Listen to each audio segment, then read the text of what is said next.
70대가 되면 몸 여기저기에서 신호가 오기 시작합니다.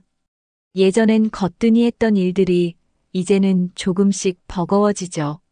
눈도 침침하고 자꾸 말이 헛나오고 걷다가 무릎이 욱신거릴 때, 아, 이제 나도 나이 들었구나 실감이 나기도 합니다. 그런데 이런 변화, 그냥 나이 탓만 하고 넘기기엔 너무 빠르게 진행되는 게 문제입니다. 특히 몸속 장기들은 겉으론 멀쩡해 보여도 속에서 서서히 약해지고 있다는 사실 알고 계셨나요? 많은 분들이 건강검진에서 이상 없습니다라는 말에 안심하시지만 그 속에서 조용히 진행되는 변화가 있습니다. 특히 오늘은 70대 이후 눈에 띄게 나빠지는 몸속 장기 5가지와 그걸 막기 위한 관리법까지 알려드릴 겁니다. 하나하나 알고 나면 내 몸이 왜 힘들었는지 이해가 되고 앞으로 어떻게 관리하면 좋을지도 감이 잡히실 거예요. 지금부터 본격적으로 살펴보겠습니다. 사람 이름이 잘 생각나지 않거나 방금 하려던 말을 잊어버린 적 있으신가요? 이런 증상이 반복되면 대부분 그냥 나이 들어서 그래 하며 넘기시죠. 하지만 이건 단순한 건망증이 아니라 뇌가 보내는 초기 경고일 수 있습니다. 70대부터는 뇌세포의 수가 줄고 정보를 처리하는 속도도 느려지게 됩니다. 그래서 예전처럼 빠르게 기억하거나 정리하는 게 힘들어지는 거죠. 특히 물건을 어디 뒀는지 자주 잊거나 말하다가 문장이 끊기고 멈추는 경우가 많아지면 단순한 노화 현상이라도 반드시 관리가 필요합니다. 초기엔 대수롭지 않게 느껴지지만 조금씩 더 잦아지고 일상에 영향을 주기 시작하면 그때부터는 치매의 위험도 높아질 수 있습니다. 중요한 건 이 증상이 생긴 걸 부끄러워할 필요가 없다는 겁니다. 누구나 겪는 자연스러운 변화이고 관리만 잘하면 늦추고 예방할 수 있습니다. 스스로를 점검하고 간단한 메모 습관이나 일기 쓰기부터 시작해보는 것도 좋아요. 나도 모르게 잊는 일이 많아졌다면 이제는 뇌 건강에 조금 더 신경 써야 할 때입니다. 많은 분들이 몸은 운동해야 건강하다고 생각하면서 정작 뇌 운동은 잘 신경 쓰지 않으세요. 하지만 뇌도 근육처럼 자극을 줘야 건강을 유지할 수 있습니다. 하루에 잠깐이라도 새로운 생각을 하거나 기억력을 쓰는 활동을 하면 뇌는 점점 더 활발해집니다. 예를 들어 신문을 소리내서 읽는다든지 짧은 시나 문장을 외워본다든지 하는 게 좋습니다. 또 오늘 있었던 일을 떠올려보고 식사했던 메뉴를 기억해내는 것도 뇌에 좋은 자극이 됩니다. 가벼운 퍼즐 맞추기나 낱말 퀴즈도 추천드려요. 이런 활동은 뇌의 다양한 부위를 고루 자극해줍니다. 일상 속에서 뇌를 쓰는 기회를 늘리는 게 핵심이에요. 계산을 손으로 하지 말고 머릿속으로 간단한 덧셈과 뺄셈을 해보는 것도 뇌 운동입니다. 반복되는 생활보다 조금이라도 새로운 자극이 있는 하루가 뇌를 젊게 만듭니다. 운동도 매일 하는 게 중요하듯 뇌도 매일매일 쓰는 습관을 들이시는 게 좋아요. 매일 조금씩 꾸준히. 그게 치매를 늦추는 가장 쉬운 방법입니다. 뇌 건강을 지키려면 식단 관리도 함께 해야 합니다. 특히 뇌세포는 좋은 지방과 항산화 성분을 필요로 해요. 생선에 들어있는 오메가3는 뇌에 꼭 필요한 영양소입니다. 고등어나 연어 같은 등푸른 생선을 일주일에 2번 이상 챙겨 드시는 게 좋아요. 또 과일과 채소에 들어있는 색소 성분은 뇌세포를 늙게 만드는 산화를 막아주는 역할을 합니다. 블루베리, 시금치, 토마토 같은 음식을 꾸준히 드시면 도움이 됩니다. 그리고 물을 충분히 마시는 것도 중요합니다. 물 부족은 집중력 저하로 이어지기 쉬워요. 하루에 8잔 정도를 나눠서 천천히 마셔보세요. 또 하나 중요한 건 생활 리듬을 일정하게 유지하는 겁니다. 수면 시간이 일정하지 않거나 야식을 자주 하면 뇌가 쉴 틈이 없어져요. 되도록 같은 시간에 자고 같은 시간에 일어나는 습관이 뇌에 안정감을 줍니다. 하루 3끼 규칙적인 식사와 가벼운 산책, 햇볕 쬐는 시간도 뇌 건강에 큰 도움이 됩니다. 식단과 생활 습관, 이 두 가지만 잘 챙겨도 뇌는 훨씬 건강하게 오래 사용할 수 있습니다. 70대가 되면 가장 먼저 느껴지는 변화 중 하나가 시력입니다. 글씨가 잘 안 보이고 뿌옇게 보이거나 눈이 자주 피로해지죠. 사람 얼굴도 멀리서 보면 흐리게 보이고 어두운 곳에선 더 답답해져요. 이런 증상은 단순히 나이 탓만은 아닙니다. 노화로 인해 눈 속의 수정체가 점점 두꺼워지고 탄력을 잃으면서 초점 조절 능력이 떨어지기 때문이에요. 게다가 눈물의 양도 줄어들면서 건조해지고 이물감도 자주 느껴지게 됩니다. 그리고 무엇보다 중요한 건 백내장과 황반변성이 이 시기에 급속히 진행된다는 점입니다. 백내장은 눈 안의 렌즈가 뿌옇게 흐려지는 병이고 황반변성은 중심 시력을 담당하는 부위가 손상되는 질환이에요. 이 두 가지는 초기엔 증상이 거의 없지만 조금씩 시야가 좁아지고 왜곡되기 때문에 방치하면 실명까지도 이어질 수 있습니다. 그래서 눈이 침침해졌다고 느끼는 순간부터 관리를 시작해야 합니다. 눈은 한번 나빠지면 회복이 어렵기 때문에 예방과 조기 관리가 정말 중요해요. 눈의 변화 절대 가볍게 여기지 마세요. 눈을 지키기 위한 첫걸음은 생활 습관을 점검하는 겁니다. 가장 먼저 확인할 건 조명입니다. 너무 어두운 곳에서 책을 보거나 TV를 보면 눈에 부담이 더 크게 갑니다. 불빛이 깜빡거리거나 반사되는 조명도 눈의 피로를 유발하죠. 따뜻한 색 조명과 밝기가 일정한 조명이 눈에 가장 편합니다. 다음은 거리입니다. 신문이나 휴대폰을 얼굴 가까이에 두고 보면 눈의 초점이 계속 긴장 상태가 돼요. 팔을 쭉 뻗었을 때 편안한 거리에서 보는 게 좋습니다.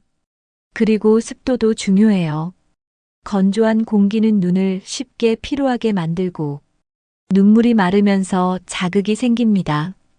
겨울철엔 가습기를 틀어주고 바람이 직접 눈에 닿지 않도록 조심해야 해요.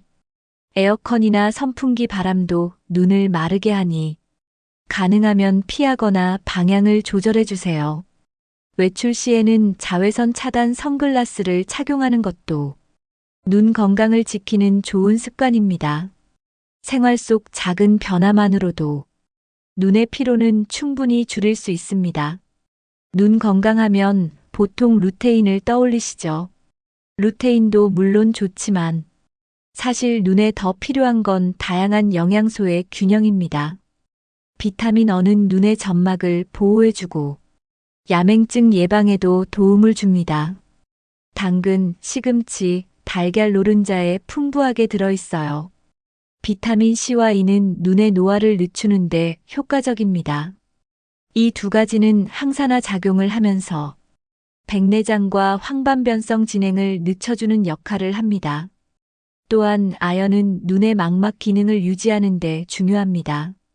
굴, 해산물, 견과류 등에 들어있어요. 이처럼 눈에 필요한 영양소는 한 가지가 아니라 여러 가지가 함께 작용합니다. 루테인 하나에만 의존하지 말고 식사를 통해 골고루 섭취하는 게 더 효과적이에요. 눈이 자주 피로하거나 뻑뻑하다면 블루베리나 브로콜리도 추천드립니다. 또 눈 건강을 위해서는 물도 자주 마셔서 체내 수분을 유지하는 게 중요합니다. 보충제를 드시더라도 성분을 꼼꼼히 확인하고 하루 섭취량을 넘지 않도록 주의하세요. 눈은 매일 쓰는 만큼 매일 챙겨야 하는 기관입니다. 잘 보고 오래 보기 위해 오늘부터 영양소부터 바꿔보세요. 관절이 아프기 시작할 때 처음에는 무시하기 쉽습니다. 조금 무리했나 싶고 하루 이틀 지나면 나아질 거라 생각하죠.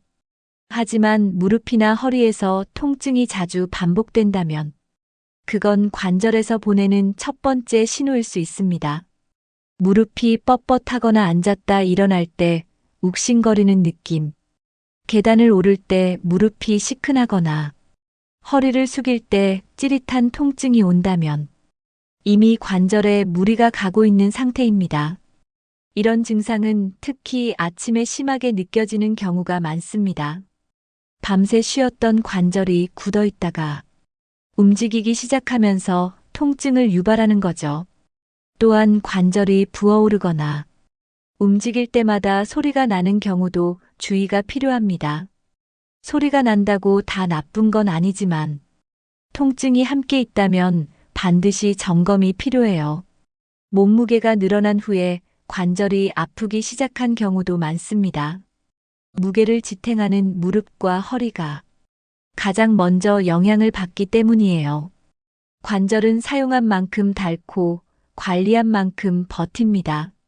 아프기 시작한 후엔 되돌리기 어려우니 초기에 작은 변화라도 느껴지면 무조건 체크하고 관리하셔야 합니다. 무릎과 허리는 우리가 매일 사용하는 부위입니다. 그만큼 평소 자세가 건강에 큰 영향을 미쳐요. 가장 중요한 건 오래 서 있거나 오래 앉아 있는 시간을 줄이는 겁니다. 장시간 같은 자세로 있으면 관절에 지속적으로 압력이 가해져서 통증과 염증이 더 쉽게 생기거든요. 앉을 땐 엉덩이를 등받이에 붙이고 허리를 곧게 세우는 자세가 좋습니다. 의자에 깊숙이 앉고 다리를 꼬는 습관은 꼭 고쳐야 해요.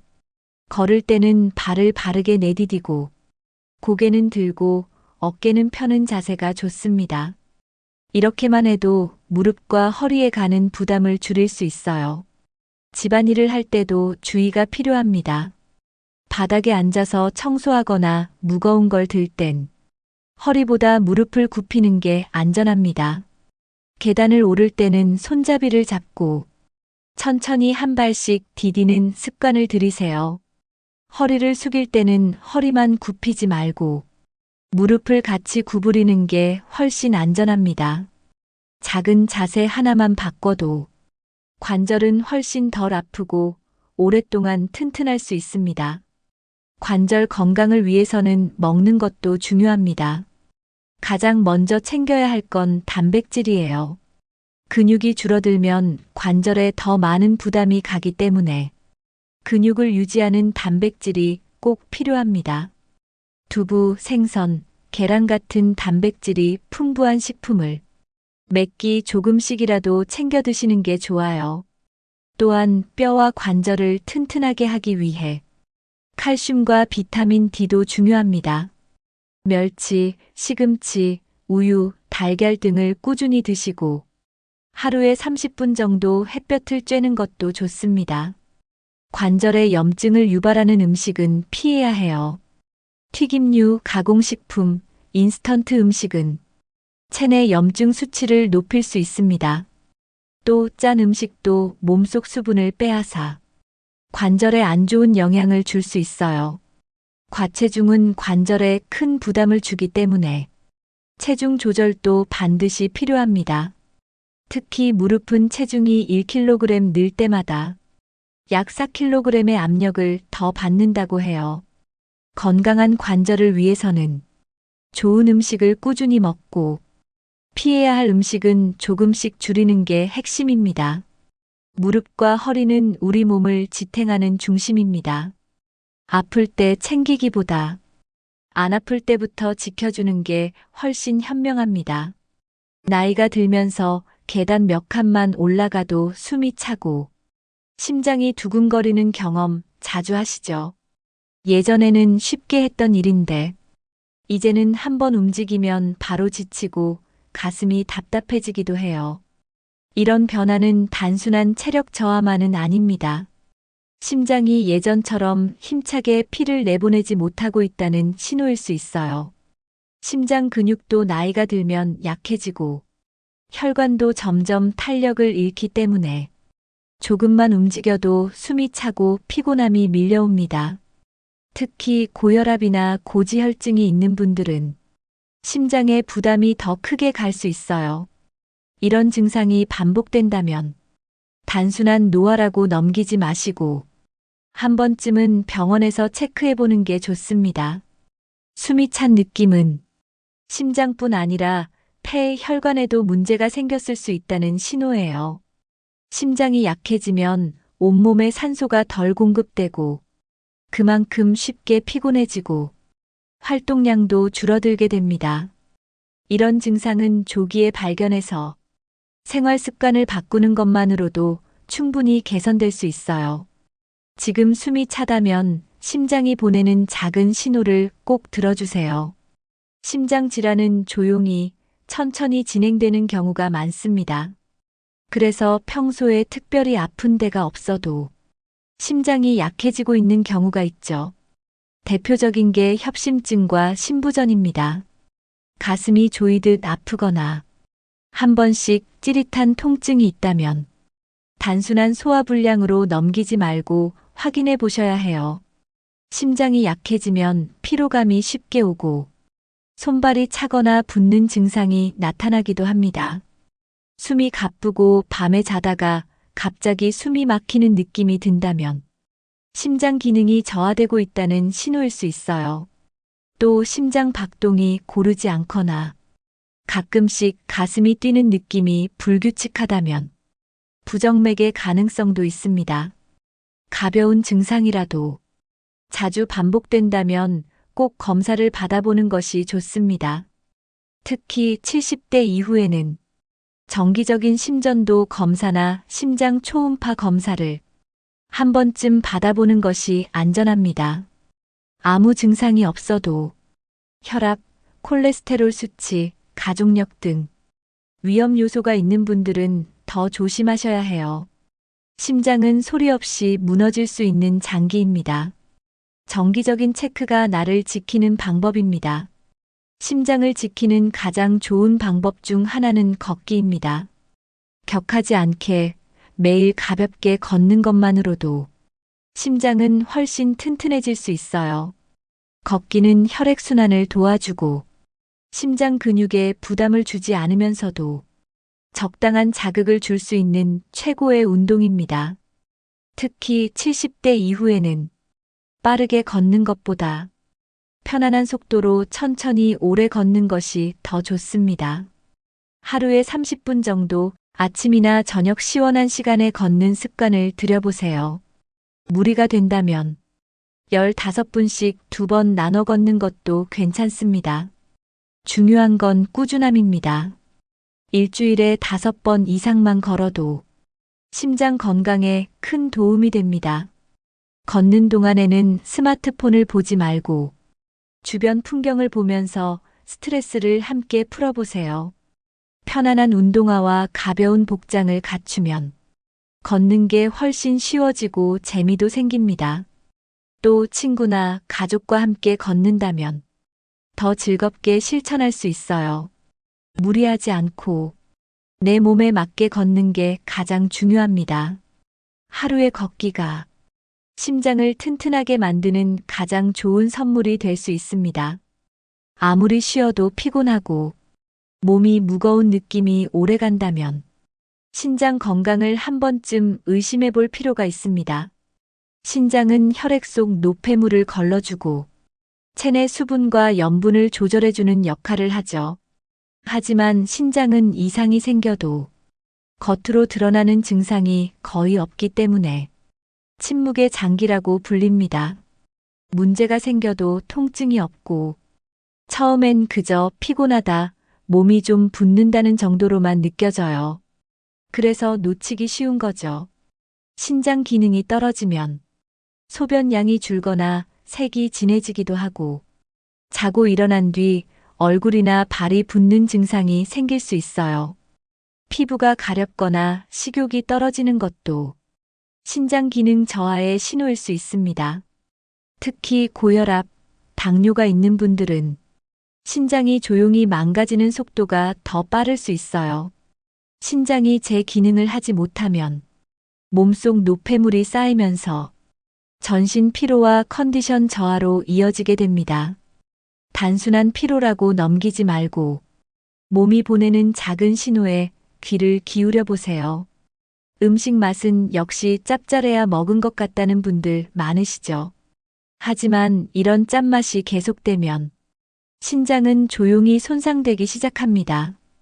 짜게 먹으면 몸속 나트륨 수치가 올라가고 신장은 이걸 배출하려고 무리하게 작동합니다. 결국 신장에 부담이 쌓이고 기능이 조금씩 떨어지게 되는 거예요. 문제는 신장 기능이 나빠져도 초기엔 아무 증상이 없다는 점입니다. 게다가 나이가 들수록 우리 몸은 소금에 더 민감해져서 같은 양을 먹어도 더 큰 영향을 받게 돼요. 반찬은 되도록 간을 약하게 하고 국물보다는 건더기 위주로 드시는 게 좋습니다. 가공식품이나 장아찌, 젓갈류도 소금이 많이 들어있으니 자주 드시지 않는 게 좋아요. 처음엔 싱겁게 먹는 게 입에 안 맞지만 일주일만 참아보면 금방 적응됩니다. 대신 천연 재료로 맛을 내거나 향신 채소를 활용하면 입맛도 살아나고 건강도 챙길 수 있어요. 신장은 말을 안 할 뿐 음식으로 상처받고 있다는 걸 꼭 기억하세요. 신장을 건강하게 지키려면 물을 언제, 어떻게 마시느냐도 중요합니다. 많은 분들이 목마를 때만 물을 마시는데 그건 이미 탈수가 시작됐다는 신호일 수 있어요. 신장은 혈액을 걸러야 하는데 물이 부족하면 피가 끈적해지고 노폐물을 제대로 배출하지 못하게 됩니다. 그래서 하루 종일 조금씩 나눠서 꾸준히 물을 마시는 습관이 필요합니다. 아침에 일어나자마자 한 컵, 식사 전후 한 컵, 그리고 저녁에도 한두 컵 정도가 이상적이에요. 너무 한꺼번에 많이 마시는 것보다는 자주 적당히 나눠 마시는 게 신장에 부담이 덜 갑니다. 단 저녁 늦게 과도하게 마시면 밤에 화장실을 자주 가게 되니 저녁엔 천천히 조금씩 드시는 게 좋아요. 소변색이 연하고 맑다면 수분 섭취가 잘 되고 있다는 신호입니다. 반대로 진하고 냄새가 강하다면 물을 더 마셔야 한다는 뜻일 수 있어요. 물은 약이 아닙니다. 하지만 매일의 물 한 잔이 신장을 살리는 가장 좋은 습관이 될 수 있어요. 물을 챙겨 마시는 것, 이제는 의식적으로 실천해 보세요. 평소에 계단 몇 칸만 올라가도 숨이 차고 조금만 움직여도 가슴이 벌렁거린다면 폐 기능이 떨어지고 있다는 신호일 수 있습니다. 나이가 들면 폐도 점점 탄력을 잃고 호흡을 조절하는 근육이 약해지게 됩니다. 그 결과 산소를 들이마시는 양이 줄어들고 조금만 움직여도 금방 숨이 차는 겁니다. 특히 오래 앉아 있는 생활이 계속되면 폐가 제 기능을 못하고 점점 더 약해지게 돼요. 기침을 자주 하거나 숨을 깊게 쉬기가 어려운 느낌이 있다면 폐가 답답하다는 뜻입니다.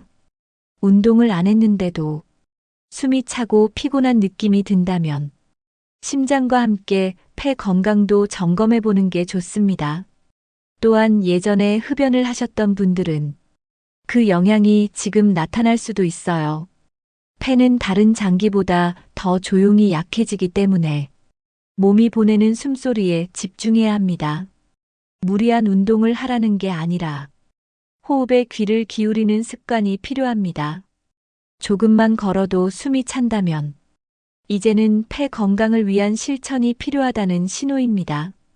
폐 건강을 해치는 가장 큰 원인 중 하나는 바로 공기입니다. 눈에 안 보이기 때문에 놓치기 쉽지만 공기 속의 먼지, 연기, 화학물질이 우리 폐를 서서히 약하게 만들 수 있어요. 실내 공기가 탁하거나 요리할 때 환기를 하지 않으면 그 연기가 폐로 그대로 들어갑니다. 특히 겨울철에는 창문을 잘 열지 않아서 실내 공기가 더 나빠지기 쉽습니다. 또 방향제, 탈취제 같은 스프레이 제품들도 자주 사용하면 폐에 자극을 줄 수 있어요. 청소할 때 먼지가 많이 날리거나 곰팡이가 많은 공간에 오래 있으면 그것도 폐를 자극하는 원인이 됩니다. 외출 시에는 미세먼지 수치를 꼭 확인하고 공기질이 나쁜 날은 외출을 줄이는 게 좋습니다. 마스크도 꼭 착용해서 미세한 먼지나 유해 물질이 폐로 들어가지 않도록 해야 해요. 집에서는 하루 2번 이상 창문을 열어 환기시키고 공기청정기를 사용하는 것도 도움이 됩니다. 폐는 항상 외부와 연결된 장기이기 때문에 들어오는 공기를 먼저 바꿔야 폐 건강을 지킬 수 있어요. 눈에 보이지 않아도 숨 쉬는 공기가 우리 건강에 미치는 영향은 매우 큽니다. 폐를 강화시키는 방법 중 가장 쉬운 건 하루 10분의 호흡 운동입니다. 누워서도 앉아서도 할 수 있어서 어르신들께 정말 좋은 습관이에요. 먼저 등을 곧게 세우고 편하게 앉은 상태에서 코로 천천히 숨을 깊게 들이마셔 주세요. 이때 배가 부풀어 오르는 느낌을 느끼며 숨을 천천히 마셔야 합니다. 그 다음 입을 살짝 오므리고 천천히 숨을 내쉬는 겁니다. 들이마시는 시간보다 내쉬는 시간을 조금 더 길게 하는 게 포인트예요. 이걸 10번에서 15번 정도 반복하면 폐 깊숙이 공기가 들어가면서 기능이 조금씩 회복됩니다. 매일 아침이나 저녁 잠들기 전 편안한 시간에 해보세요. 처음엔 조금 어색할 수 있지만 며칠만 해도 숨 쉬는 게 편해졌다는 걸 느낄 수 있어요. 특히 누운 상태에서 하는 복식 호흡은 심장과 폐에 무리가 가지 않으면서도 효과가 좋아요. 가벼운 스트레칭과 함께하면 혈액순환에도 도움이 됩니다. 이 간단한 습관 하나로도 폐 건강을 지킬 수 있습니다. 숨이 편안해야 일상도 편안해집니다. 지금부터 하루 10분 내 호흡에 집중해 보세요. 예전엔 아무렇지 않게 먹던 음식이 요즘은 먹고 나면 속이 더부룩하고 답답하게 느껴지지 않으시나요? 식사 후에 속이 불편하고 가스가 차는 느낌이 자주 들면 이건 위장이 예전처럼 소화를 잘 못하고 있다는 신호일 수 있습니다. 나이가 들수록 위산 분비량이 줄어들고 위장의 움직임도 느려지게 됩니다. 이로 인해 음식이 잘게 부서지지 않고 오래 위에 머물면서 불편함을 주는 거죠. 더 심해지면 역류성 식도염이나 만성 소화불량으로도 이어질 수 있습니다. 이런 위장 불편감을 가볍게 넘기지 않고 초기에 생활 습관을 바꾸는 게 중요합니다. 또 위장의 기능이 약해지면 영양 흡수도 떨어져서 몸 전체 건강에 영향을 줄 수 있어요. 속이 자주 더부룩하거나 식사 후 가슴이 타는 느낌이 들면 일단 식사 속도를 줄이고 과식을 피하는 것부터 시작해 보세요. 한 번에 많은 양을 먹는 것보다는 적당한 양을 천천히 여러 번 나눠 먹는 게 위에 부담을 덜 줍니다. 위장은 하루 3번 내가 어떻게 먹느냐에 따라 건강이 달라지는 장기입니다. 매일 반복되는 습관이 위장을 살릴 수도 망칠 수도 있어요. 위장을 편하게 해주기 위해선 식사 순서와 먹는 음식이 아주 중요합니다.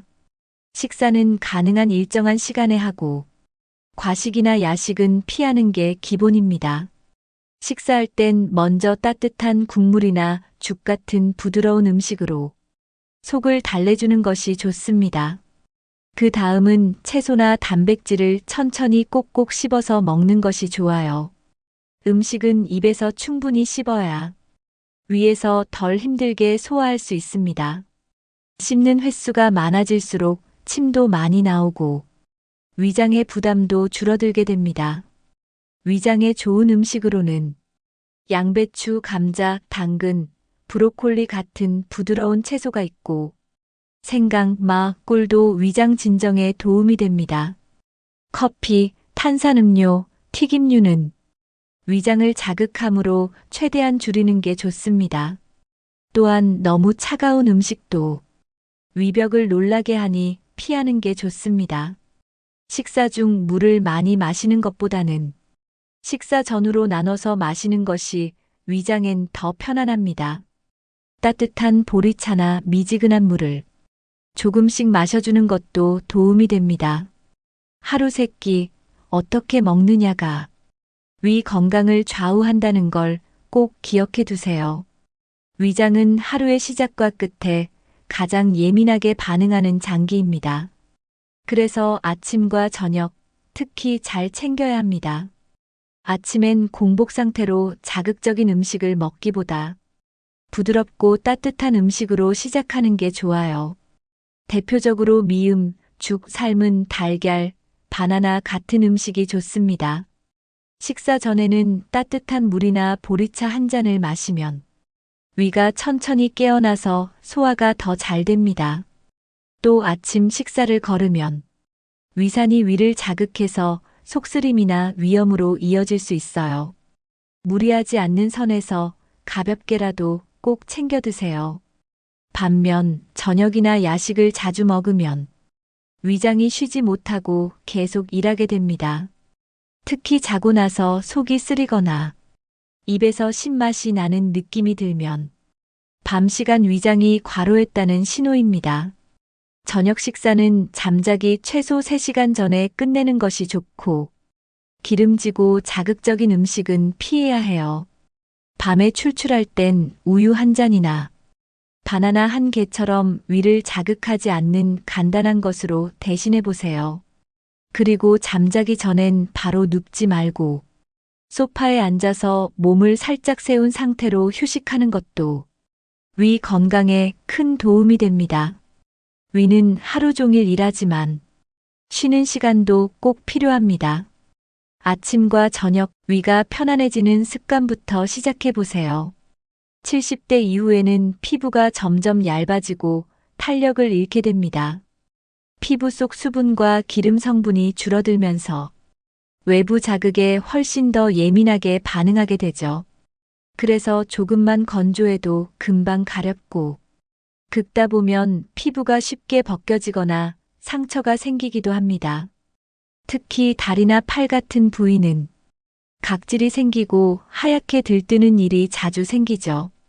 피부가 얇아지면 작은 자극에도 멍이 쉽게 들고 상처가 나면 잘 아물지 않아서 감염 위험도 높아집니다. 또 피부 장벽이 약해지면 세균이나 바이러스가 쉽게 들어올 수 있어서 피부 트러블이 생기기도 쉬워요. 예전엔 괜찮았던 비누나 바디워시가 갑자기 따갑게 느껴진다면 이것도 피부가 예민해졌다는 신호입니다.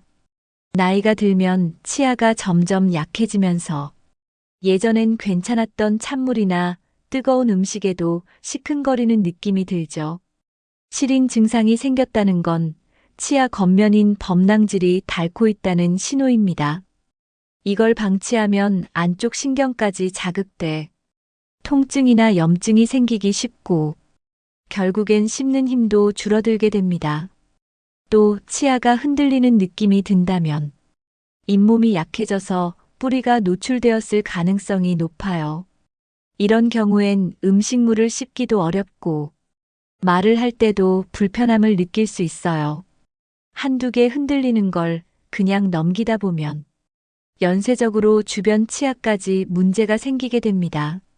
치아가 한번 약해지면 다시 강하게 되돌리긴 어렵기 때문에 초기 신호가 왔을 때 바로 대응하는 게 가장 중요합니다. 정기적인 스케일링이나 잇몸 검진도 이런 문제를 예방하는 데 큰 도움이 돼요. 특히 70대 이후에는 1년에 2번은 꼭 치과에 가보는 게 좋습니다. 조금이라도 시린 느낌이 든다면 지금이 바로 관리 시작할 때입니다. 치아는 하루 3번 쓰는 도구이자 건강한 식사의 출발점이에요.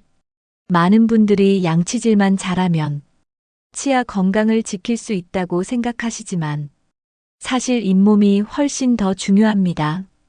치아가 아무리 튼튼해도 잇몸이 받쳐주지 못하면 결국 빠질 수밖에 없어요. 그래서 칫솔질 외에도 잇몸 마사지를 꾸준히 해주는 습관이 필요합니다. 손끝이나 부드러운 실리콘 브러쉬로 잇몸을 천천히 문지르듯이 자극해 보세요. 하루 한 번만 해도 혈액순환이 좋아지고 잇몸이 단단해지는데 큰 도움이 됩니다. 또 혀닦기와 입안 전체를 부드럽게 헹구는 습관도 중요해요. 입속 세균을 줄이면 염증과 입냄새도 예방할 수 있습니다. 가글 제품을 사용할 땐 알코올 성분이 없는 순한 제품을 선택하는 게 좋습니다. 양치질은 너무 세게 하지 말고 부드럽고 작은 원을 그리며 닦는 게 더 효과적입니다. 치실이나 치간 칫솔을 함께 사용하면 칫솔이 닿지 않는 부분까지 청결하게 관리할 수 있어요. 자기 전 양치는 반드시 실천해야 하고 아침엔 일어나자마자 물로 먼저 헹구는 습관도 좋습니다. 잇몸은 한번 약해지면 회복이 어렵기 때문에 매일 꾸준히 관리하는 게 가장 좋은 예방입니다. 치아와 잇몸 건강을 지키기 위해서는 먹는 음식에도 신경을 써야 합니다. 첫 번째는 단단한 채소입니다. 당근, 오이, 샐러리처럼 아삭한 채소는 씹는 힘을 기르고 침 분비를 도와줍니다. 침은 입속 세균을 씻어내고 입안을 건강하게 유지해주는 중요한 역할을 해요. 두 번째는 칼슘이 풍부한 음식입니다. 멸치, 두부, 우유, 뼈째 먹는 생선 등이 치아 뿌리를 튼튼하게 만들어줍니다. 비타민C가 풍부한 과일은 잇몸 조직을 건강하게 해주기 때문에 귤, 키위, 브로콜리 같은 음식도 자주 드시면 좋아요. 반대로 피해야 할 음식도 있습니다. 끈적하고 달달한 음식은 치아 사이에 잘 끼고 충치를 유발하기 쉬워요. 사탕, 캐러멜 말린 과일은 드신 뒤엔 꼭 물로 헹구거나 바로 양치하는 습관을 들이세요. 또한 탄산음료나 시큼한 주스는 치아 겉면을 부식시킬 수 있으니 자주 드시지 않는 게 좋습니다. 아무리 좋은 칫솔질도 음식이 계속 나쁘면 소용이 없습니다. 치아에 좋은 음식은 입속 건강뿐 아니라 온몸 건강에도 좋은 영향을 줍니다. 씹는 즐거움, 건강한 한 끼. 그 출발은 결국 치아에서 시작됩니다. 자주 피곤하고 기운이 없는데 건강검진에선 이상이 없다고 하면 그럴 때 가장 의심해봐야 하는 장기가 바로 간입니다. 간은 침묵의 장기라고 불릴 만큼 문제가 생겨도 초기에는 아무런 증상이 없습니다. 그래서 몸이 보내는 신호를 그냥 일시적인 피로라고 넘기기 쉽죠. 하지만 실제로 간 기능이 서서히 떨어지고 있다면 피로감은 쉽게 사라지지 않고 잠을 자도 개운하지 않은 느낌이 계속됩니다. 입맛이 없거나 소화가 잘 안 되는 느낌, 얼굴이 칙칙해 보이는 변화도 간이 지쳐 있다는 신호일 수 있어요. 심한 경우엔 눈 흰자위가 노래지거나 오른쪽 갈비뼈 아래쪽이 묵직하게 느껴질 수도 있습니다. 이런 증상은 평소에 자주 나타나지 않기 때문에 더더욱 방심하기 쉬운 거죠. 정기적인 혈액 검사로 간 수치를 확인하는 것이 매우 중요합니다. 피로가 일상이 되었다면 이제는 간 건강부터 살펴볼 때입니다. 간 건강하면 대부분 술을 먼저 떠올리시죠. 물론 과도한 음주는 간에 큰 부담이 됩니다. 하지만 술을 마시지 않아도 간이 손상될 수 있다는 사실 알고 계셨나요? 약물 또한 간에 큰 영향을 미칩니다. 진통제, 항생제, 영양제까지 우리가 매일 복용하는 약들 중 일부는 간에서 해독 과정을 거치며 간세포를 지치게 만듭니다. 특히 약을 오랫동안 복용하거나 여러 가지 약을 함께 복용하면 간이 감당하기 어려워질 수 있어요. 또한 건강기능식품이나 민간요법으로 알려진 한약 등도 체질에 따라 간에 부담을 줄 수 있습니다. 증상이 없다고 계속 복용하다 보면 간 수치가 높아지거나 지방간 간염으로 진행될 수 있습니다. 복용 중인 약이 있다면 간 기능을 함께 체크하면서 의사와 상담하는 것이 안전합니다. 내 몸에 맞지 않거나 과도한 약 복용은 간을 더 지치게 만들 수 있어요. 간은 조용히 상처받고 있다는 걸 늘 기억하셔야 합니다. 간 건강을 지키기 위해선 무엇보다 식생활이 중요합니다. 기름진 음식, 자극적인 음식, 인스턴트 식품은 간에 큰 부담을 줍니다. 특히 튀김류, 가공육, 과도한 당분 섭취는 지방간의 원인이 될 수 있으니 줄이셔야 해요. 대신 간을 살리는 음식으로는 브로콜리, 양배추, 마늘, 강황 등이 있습니다. 이런 식재료들은 간 해독을 도와주는 역할을 해줘요. 또한 커피도 하루 한두 잔은 간 건강에 도움이 된다는 연구 결과도 있습니다. 물도 자주 마셔서 간이 노폐물을 잘 배출할 수 있도록 도와주세요. 생활 습관도 간 건강과 연결되어 있습니다. 불규칙한 수면, 야식, 스트레스는 간의 회복을 방해합니다. 되도록 일정한 시간에 자고 일어나는 습관, 그리고 하루 한 번 가볍게 땀을 흘리는 운동을 생활 속에 넣어보세요. 간은 재생 능력이 뛰어난 장기입니다. 조금만 신경 써도 다시 건강을 되찾을 수 있어요. 지금까지 70대 이후 눈에 띄게 나빠질 수 있는 몸속 장기 5가지와 그 관리법에 대해 알아봤습니다. 뇌, 눈, 관절, 심장, 신장, 그리고 폐, 위장, 피부, 치아, 간까지 어느 하나 허투루 넘길 수 있는 장기는 없습니다. 하나가 무너지면 다른 곳까지 영향을 주고 조금씩 일상생활이 불편해지게 되죠. 하지만 오늘 소개해드린 생활 습관과 관리법을 하나씩 실천해 보신다면 지금보다 훨씬 건강한 노후를 보내실 수 있습니다. 중요한 건 몸이 보내는 작은 신호를 무시하지 않는 겁니다. 조금 더 피곤해졌다면, 조금 더 숨이 찬다면, 그냥 나이 탓이라고 넘기지 말고 점검하고 돌보는 습관을 들이세요. 여러분이 오늘부터 실천하고 싶은 건강 습관은 무엇인가요? 댓글로 함께 나눠주시면 서로에게 큰 도움이 될 수 있습니다. 영상이 도움이 되셨다면 좋아요, 구독, 알림 설정까지 부탁드리고요. 가족과 지인분들께도 꼭 공유해주세요. 소중한 건강 함께 지켜나가요. 감사합니다.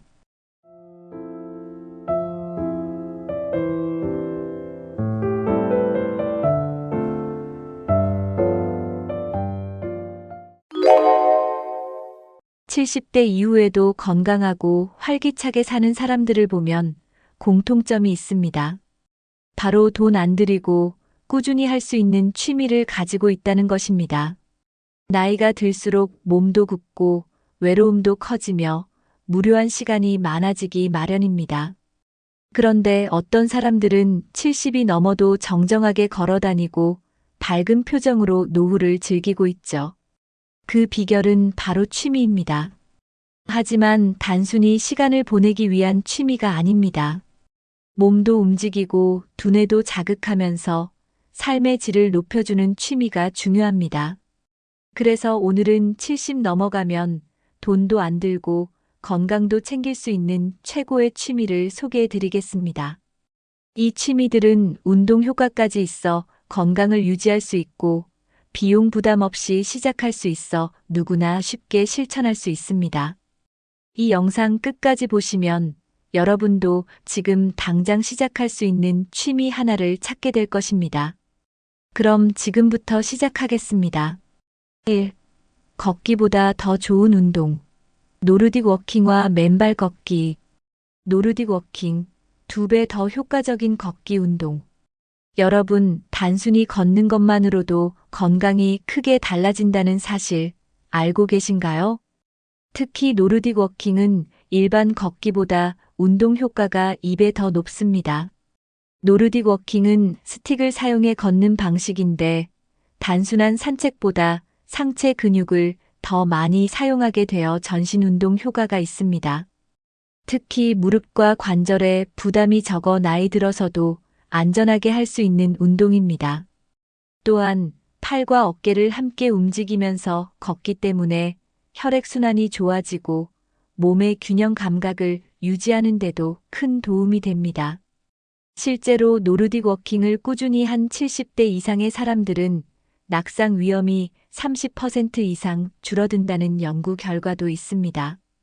이 운동의 장점은 비용이 거의 들지 않는다는 점입니다.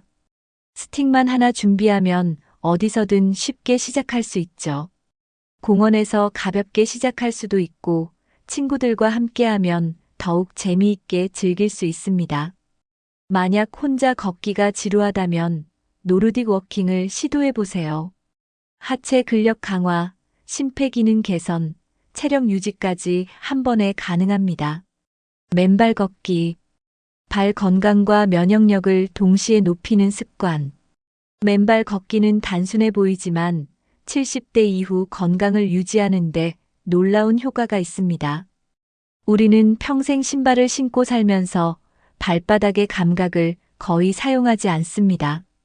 그런데 맨발 걷기를 하면 발바닥의 신경이 자극되면서 혈액순환이 좋아지고 신체 균형 감각이 향상됩니다.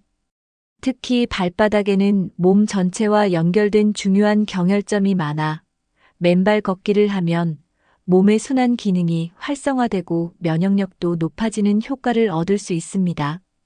맨발로 걷기 좋은 장소는 잔디밭이나 모래사장 같은 부드러운 지면입니다. 딱딱한 콘크리트보다는 자연 속에서 걷는 것이 관절에도 부담이 덜하고 스트레스 해소에도 좋습니다. 또한 맨발 걷기는 자연 치유 효과도 있습니다. 실제로 맨발로 흙을 밟으면 스트레스 호르몬이 줄어들고 수면의 질이 좋아진다는 연구 결과도 있습니다. 매일 10에서 20분씩만 맨발 걷기를 해보세요. 처음에는 어색할 수 있지만 꾸준히 하면 발의 감각이 살아나고 몸이 가벼워지는 느낌을 받을 수 있습니다. 비용도 들지 않고 자연 속에서 건강을 챙길 수 있는 최고의 습관 중 하나입니다. 혼자 하는 걷기보다 친구들과 함께하면 더 즐겁다. 운동을 꾸준히 하기 위해 가장 좋은 방법은 혼자 하는 것이 아니라 함께하는 것입니다. 특히 70대 이후에는 사회적 관계를 유지하는 것이 건강에도 큰 영향을 미칩니다. 걷기 운동을 할 때 친구들과 함께하면 운동도 더 재미있고 꾸준히 실천할 가능성도 높아집니다. 실제로 함께 걷는 그룹을 만든 사람들은 1년 이상 꾸준히 걷기를 실천할 확률이 3배 더 높다는 연구 결과가 있습니다. 또한 서로 대화를 나누며 걷다 보면 스트레스 해소 효과도 더욱 커지고 치매 예방에도 도움이 됩니다. 혼자 운동하는 것이 어렵다면 근처 공원에서 걷기 모임을 찾아보거나 친구들과 함께 걷기 약속을 잡아보세요. 하루 30분만 걸어도 몸이 가벼워지고 삶의 활력이 달라지는 것을 경험할 수 있을 것입니다. 걷기 운동은 가장 간단하지만 가장 효과적인 건강 유지 방법입니다. 2. 몸과 마음을 편안하게. 요가와 스트레칭. 하루 10분만 해도 허리 통증이 사라지는 기적. 나이가 들수록 허리와 관절이 뻣뻣해지는 느낌이 드시나요? 오랜 시간 앉아 있거나 활동량이 줄어들면 허리 통증과 근육 경직이 더 심해질 수 있습니다. 이때 하루 10분만 요가와 스트레칭을 해도 허리 통증이 완화되고 유연성이 회복되는 효과를 볼 수 있습니다. 특히 아침에 가볍게 몸을 풀어주면 하루 종일 몸이 가벼워지고 피로감이 줄어듭니다. 가장 쉬운 방법은 의자에 앉아 상체를 좌우로 돌려주는 간단한 허리 스트레칭부터 시작하는 것입니다. 또한 천천히 허리를 숙이고 다리를 펴는 동작만 해도 척추를 부드럽게 만들 수 있습니다. 요가는 단순한 스트레칭이 아니라 몸 전체의 균형을 맞춰주고 근력을 키워주는 운동입니다. 나이가 들어도 허리를 곧게 펴고 걸을 수 있도록 지금부터라도 간단한 요가 동작을 실천해 보세요. 유연성이 곧 건강. 나이 들어도 허리 펴고 사는 법. 나이가 들면 몸이 굳는 것은 당연하다라고 생각하시나요? 사실 유연성은 나이가 아니라 얼마나 몸을 꾸준히 움직이느냐에 따라 달라집니다. 70대 이후에도 건강한 사람들은 몸을 부드럽게 유지하는 습관을 가지고 있습니다. 유연한 사람들은 낙상 위험이 낮다. 관절이 부드러우면 넘어질 확률이 줄어듭니다. 혈액순환이 좋아진다. 몸을 자주 움직이면 혈액이 원활하게 흐르고 피로감이 줄어듭니다. 허리와 무릎 건강이 유지된다. 유연성이 좋으면 척추와 관절에 가해지는 부담이 줄어듭니다.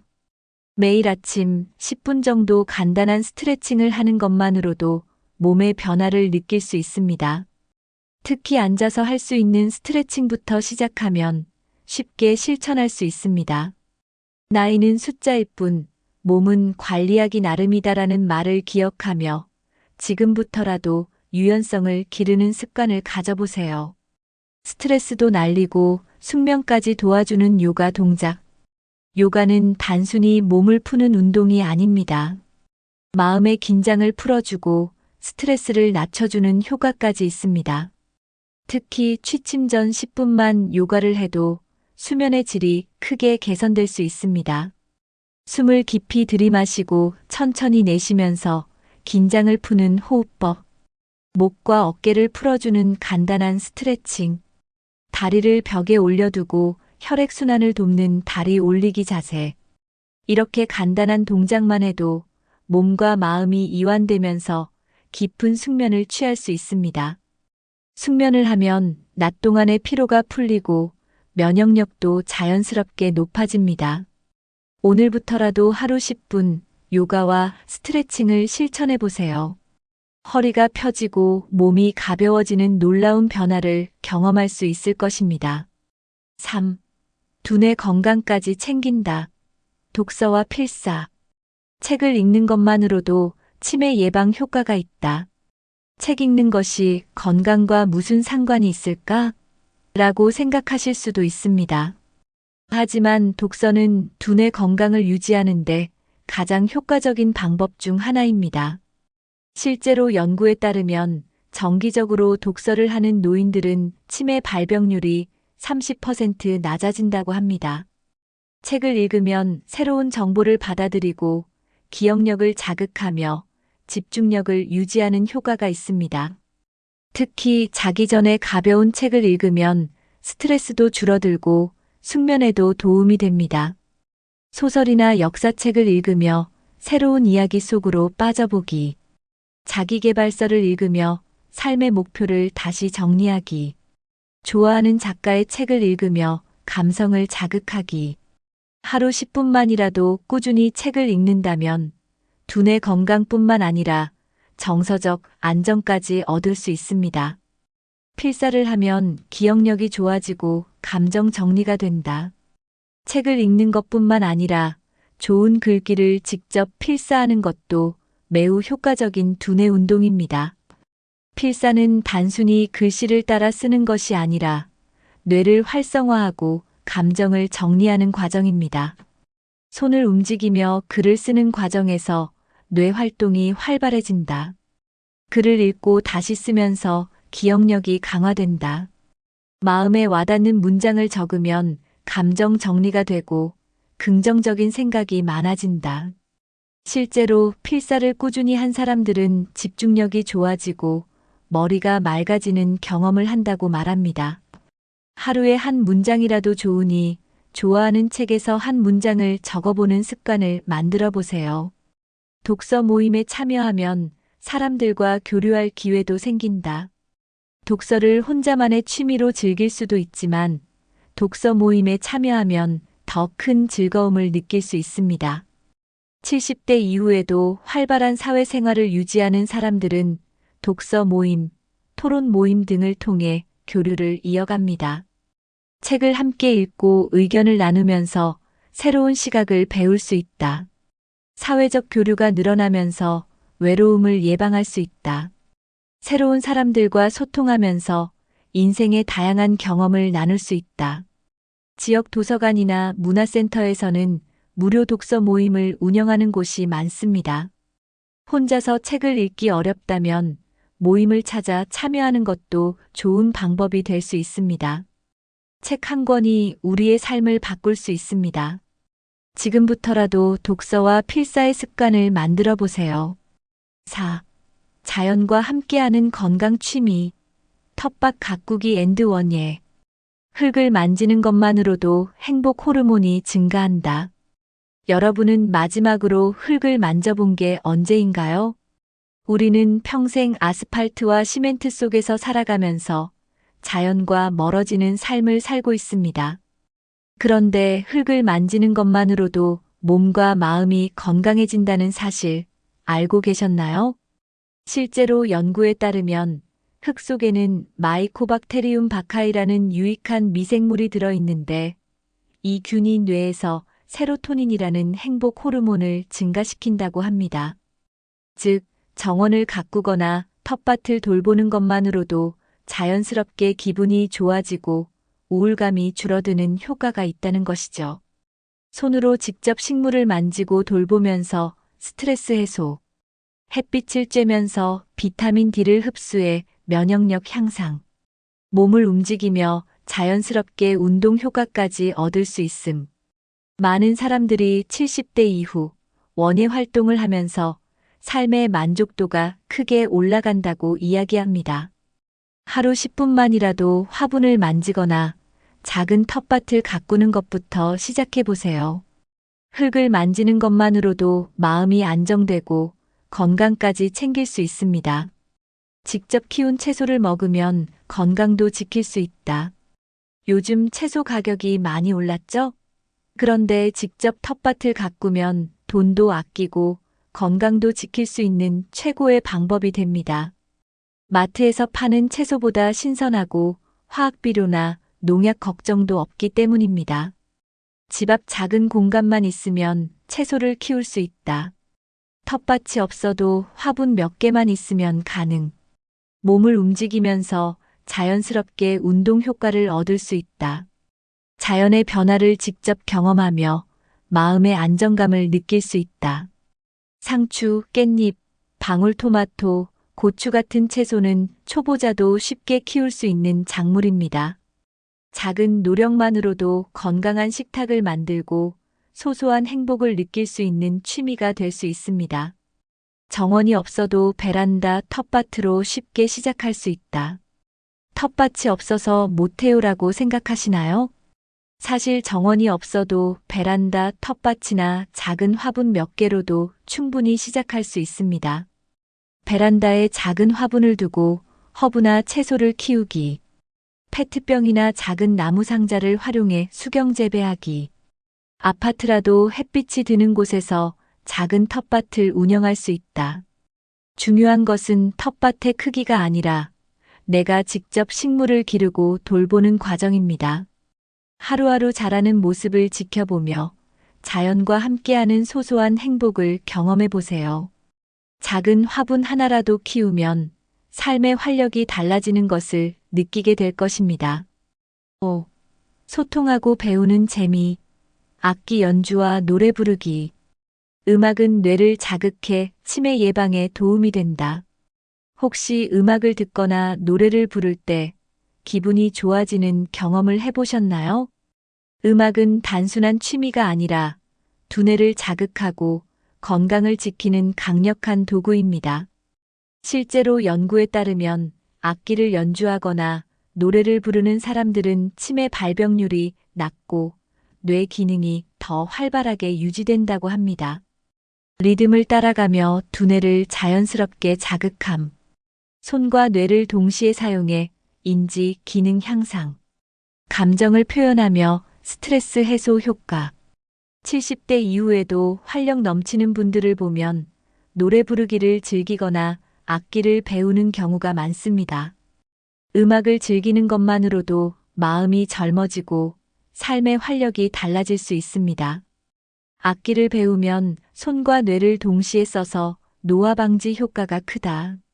많은 분들이 악기는 어려울 것 같다라고 생각하시지만 기본적인 연주만 할 줄 알아도 충분히 즐길 수 있습니다.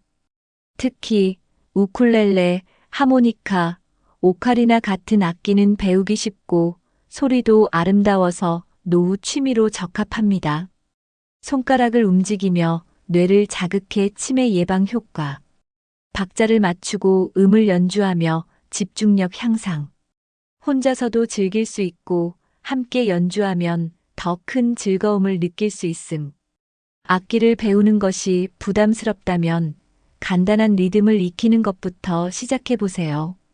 처음에는 어렵게 느껴질 수 있지만 조금씩 연습하면 손에 익으면서 자연스럽게 즐길 수 있습니다. 노래교실 합창단에 참여하면 사회적 관계도 유지할 수 있다. 음악을 혼자서 즐기는 것도 좋지만 여러 사람과 함께하면 더욱 즐겁고 꾸준히 이어갈 수 있습니다. 그래서 노래교실, 합창단 같은 모임에 참여하면 건강뿐만 아니라 인간관계까지 챙길 수 있습니다. 함께 노래하며 자연스럽게 친목을 쌓을 수 있다. 노래를 부르면서 스트레스를 풀고 마음의 안정감을 얻을 수 있다. 공연이나 발표회를 통해 성취감과 자존감이 높아진다. 노래는 특별한 기술이 없어도 누구나 즐길 수 있는 최고의 취미 중 하나입니다. 70대 이후에도 건강하고 활기차게 살고 싶다면 음악을 가까이 하는 습관을 가져보세요. 지금부터라도 취미 하나 시작하세요. 70 넘어가면 운동도 중요하지만 즐기면서 할 수 있는 취미가 더욱 중요합니다. 돈 많이 들이지 않고도 건강을 챙기고 생활에 활력을 줄 수 있는 취미가 많습니다. 이제는 무엇을 해야 할까? 고민만 하지 말고 직접 시작해 보세요. 여러분은 이 중 어떤 취미를 해보고 싶으신가요? 이 영상이 도움이 되셨다면 구독과 좋아요 부탁드립니다.